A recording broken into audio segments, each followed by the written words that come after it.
Axı nəyə görə Mozartın bax bu əsəri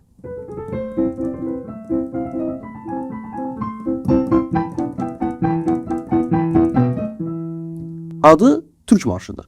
Burada biz Türkiyə ilə bağlı nə görürük?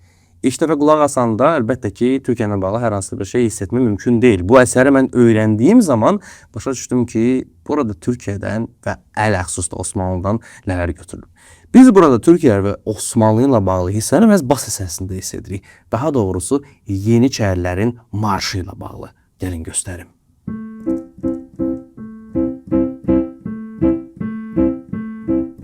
Bax, bu onların marşıydı.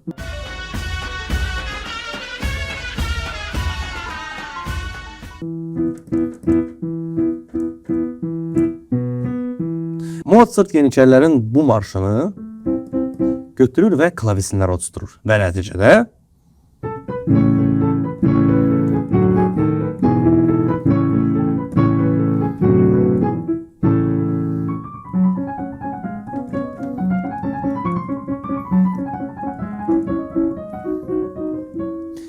On 18-ci əsrin Avropası əslinə qalsa Türkiyə ilə Osmanlı ilə bağlı bütün musiqi mədəniyyəti və ümumiyyətlə mədəniyyətinə çox böyük sevgisi vardı. Əslində Osmanlı mədəniyyəti orada bir növ dəbdə idi.